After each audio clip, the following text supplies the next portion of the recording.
Est-ce que tu sens que ton temps d'écran te bouffe du temps?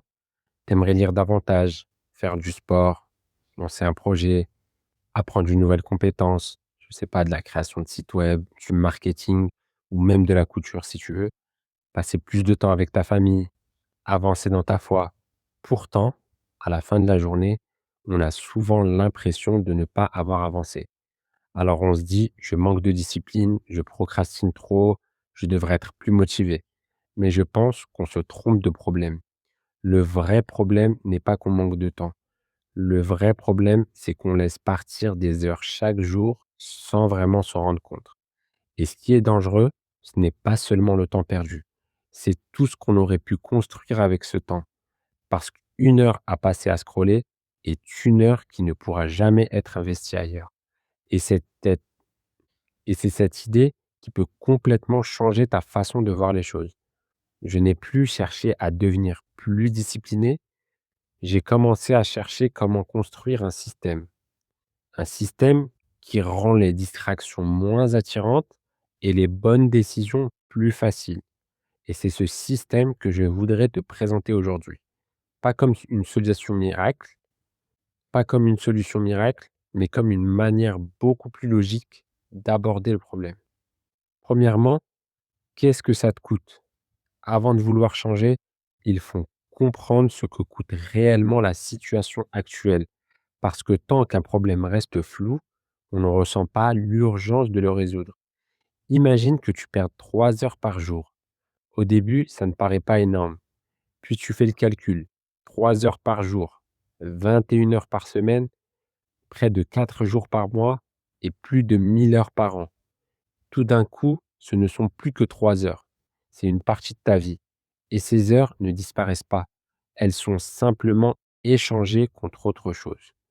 D'un côté, tu peux avoir le scroll, les réseaux sociaux, et de l'autre, de la lecture, du sport, projet, famille, avancer dans sa foi. Le temps est toujours investi quelque part. La question est simplement, est-ce que je l'investis volontairement ou par défaut? Numéro 2, quand est-ce que ça t'arrive? Une fois cette prise de conscience faite, la plupart des gens cherchent immédiatement une solution. Je pense qu'il faut faire l'inverse. Observer pendant quelques jours ne change rien.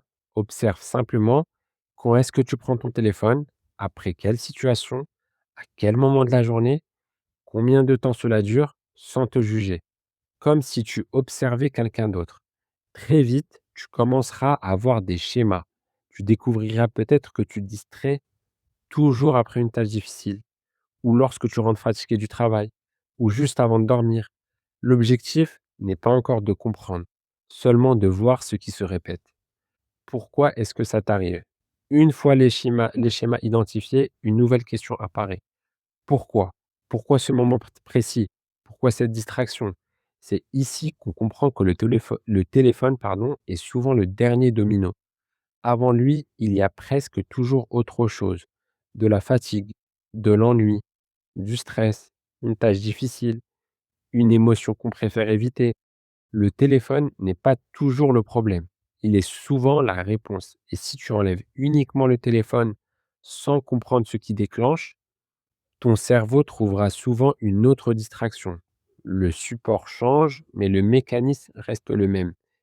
Par 4, par quoi est-ce que je le remplace? C'est probablement l'erreur la plus fréquente. On essaie de supprimer une distraction, mais on oublie de la remplacer. Pourtant, chaque distraction répond à un besoin.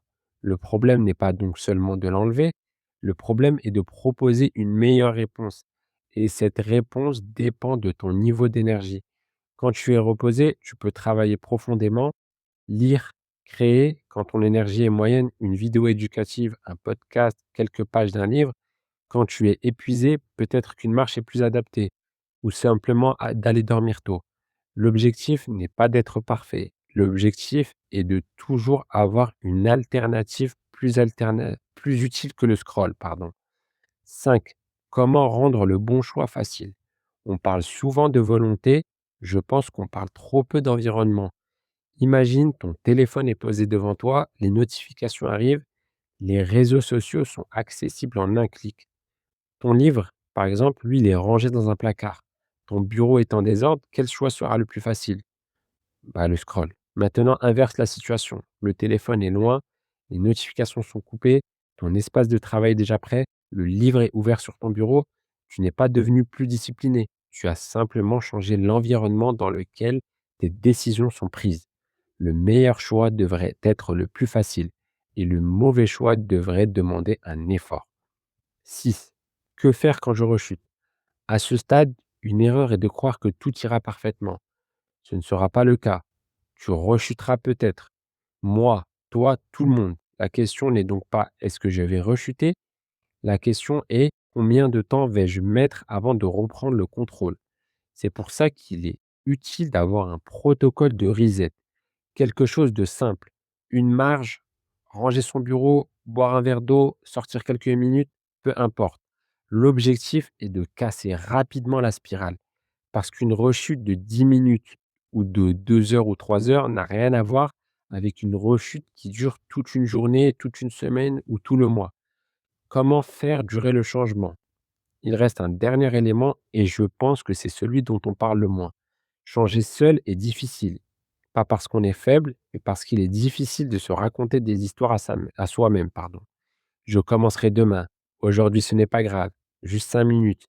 C'est pour ça qu'avoir quelqu'un à qui rendre des comptes peut faire toute la différence.